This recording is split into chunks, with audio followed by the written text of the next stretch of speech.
Greetings, ladies and gentlemen. My name is Dr. Robert Mugo. Welcome to Financial Literacy Simplified. Today, I want us to continue with our series about taxation. And today, my concern is about tax allowable expenses. Tax allowable expenses are those expenses that are recognized and approved by KRA, and they help you reduce your tax burden. We all want to reduce our tax burden, and there are some expenses that are mandatory for you to be able to operate. We could say if your business reported profits of $1 million, but there were expenses that were mandatory, let's say of 300,000, to KRA, your taxable profit is 700,000 and not 1 million as you reported.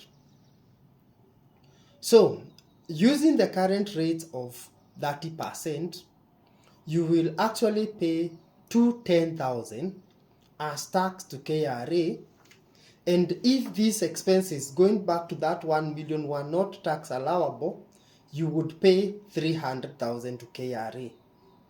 That difference of 300 and 210, that is 90,000, is the savings that you will make in terms of taxation. This, we call it tax shield.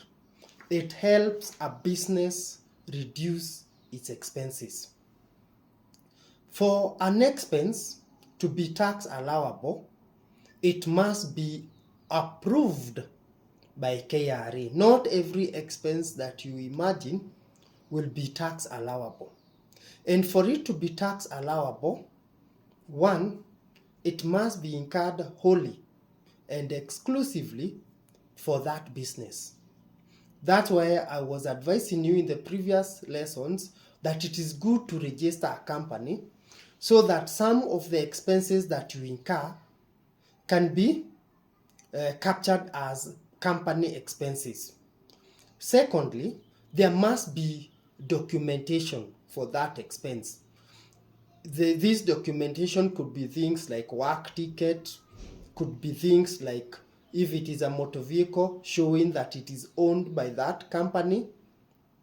If I'm given some, let's say I'm a director of company X and I'm given some fuel to go to Kisumu of 5,000, I must provide a receipt showing that I incurred fuel. So what are some of these examples of tax allowable expenses? The first one I will give is bank loan interest. If company X took a loan from bank or has been taking overdrafts, those are recognized as tax allowable by KRA. There is the other aspect of advertisement. And I'm advertising my business. This could be through social media, could be through mainstream media, could be through flyers, could be by use of billboards. Any form of advertisement is going to be tax allowable. There are things like repairs to the premises that are minor or that are short-term in nature. This will be recognized as tax allowable. There is that other aspect of depreciation. Depreciation in taxation matters, we call it capital allowances or capital deductions.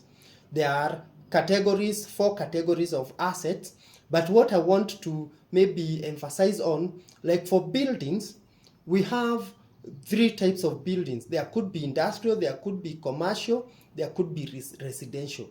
The buildings that are given capital deductions are those that are commercial and industrial. Building yenye inafanya kazi that is involving production of goods and services, or one that is based in town. Those are, and for these buildings, the capital deductions, it is done as per KRA guidelines. There is that other aspect of staff costs. For staff costs, you could have basic salary, you could have allowances, you could have training to this staff, you could have pension to this staff, though that one has a limit. And for pension, it is tax allowable if the employer, you as the employer, do not have access to this pension. For example, unaweza pata nakata my employees 20,000 per month towards pension, but that money I can be able to access it. So anytime I am in deep or I need to sort out some working capital or liquidity issues, naenda ku access your pesa. No, this pension must be inaccessible by employer. Things like SHIV, things like NSSF, this is tax allowable. We have professional subscription. You have employees who are required to be members of professional bodies for them to be able to do their work. You could be having legal experts, you could be having accountants who are needed by ISPAC, you could have engineers. That amount that you pay towards that is tax allowable. There is also the aspect of provision of services like auditing. You could be having provision of ICT services by maybe an external person. Those are recognized as tax allowable. There is also this aspect of system provision. As an organization these days, you must be having a system. If it is a financial institution, it could be a core banking system. If it is an academic institution, it could be an integrated academic system.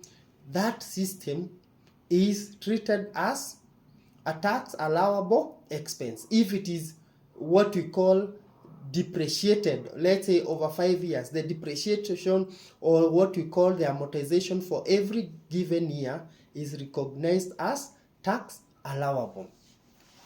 I think we mentioned about advertisement. I will stop at that. We shall continue learning about financial literacy simplified. In the next session, we shall look at those expenses that are not allowable by KRA. Enjoy your weekend.